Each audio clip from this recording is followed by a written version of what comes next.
দর্শক, জাতীয় ঐকমত্য কমিশনের বৈঠকে সংবাদ সংগ্রহে আছেন আমাদের বিশেষ প্রতিনিধি ইমরুল কায়েস। সরাসরি কথা বলবো তার সাথে।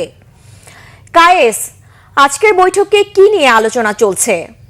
ধন্যবাদ সাবরিনা। আজকের বৈঠকটি যদিও 10:30 থেকে শুরু হওয়ার কথা, কিছুক্ষণ পরে অর্থাৎ 11টার দিকে শুরু হয়েছে।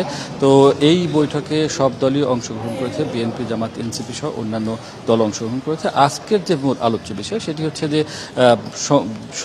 দ্বিকক্ষ বিশিষ্ট সংসদ, সংবিধান সংস্কার এবং নারী প্রতিনিধিত্ব সংসদে নারী আসন নিয়ে আলোচনা হবে। তো প্রথম বিষয়টি এজেন্ডাতে প্রথমেই আছে যে দ্বিকক্ষ বিশিষ্ট পার্লামেন্ট অর্থাৎ উচ্চ কক্ষ কীভাবে গঠিত হবে এবং তার কার্যাবলী কী হবে সেটি নিয়ে আলোচনা হচ্ছে। আপনি জানেন যে গতকালও এই একই বিষয় নিয়ে আলোচনা হয়েছে, কিন্তু গতকাল কোনো ঐক্যমতে পৌঁছাতে পারেনি দলগুলো। সে কারণে আজকে আবার নতুন করে আলোচনা করা হচ্ছে। এজন্য সূচনা বক্তব্যেই সংবিধান সংস্কার কমিশনের যে সহসভাপতি ডক্টর আলী রিয়াজ তিনি কিন্তু বলেছেন যে আসলে সময় দ্রুত ফুরিয়ে যাচ্ছে, এজন্য দ্রুত একটা ঐক্যমতে আসতে হবে এবং দলগুলোর প্রতি তিনি আহ্বান জানিয়েছেন যে তারা যেন নিজ নিজ অবস্থান থেকে কিছুটা ছাড় দিয়ে হলেও একটা ঐক্যমতে আসেন।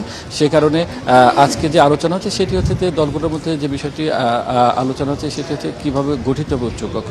সংবিধান সংস্কার কমিশন তারা একটি প্রস্তাব উত্থাপন করেছেন, সেটি হচ্ছে যে পিআর পদ্ধতিতে হতে পারে, অর্থাৎ সংখ্যানুপাতিক ভোটের মাধ্যমে উচ্চকক্ষ গঠিত হতে পারে, অথবা যে প্রতিটি জেলা এবং প্রতিটি সিটি কর্পোরেশন এলাকা নিয়ে এই মুহূর্তে বাংলাদেশের 64টি জেলা এবং সিটি কর্পোরেশন মিলে 76টি হয়, তো 76টি আসন হতে পারে। তো সেখানে কিন্তু সরাসরি ভোটের কথা বলা হচ্ছে, অর্থাৎ জেলা এবং সিটি কর্পোরেশনে।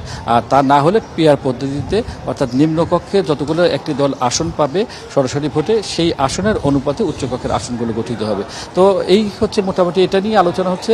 ছোট ছোট দলগুলো আলোচনা করছে, বিএনপি, জামাত এবং এনসিপি এর মধ্যেই আলোচনা করেছেন। তো তারা কথা বললে আসলে বোঝা যাবে যে কোন দিকে যাচ্ছে। তবে আশা করা যায় যে দুপুর নাগাদ বা তখন একটা ব্রিফিং হলে তখন আমরা বুঝতে পারবো যে আলোচনা আসলে কোন দিকে যাচ্ছে। ধন্যবাদ সাবরিনা। ধন্যবাদ কায়েস।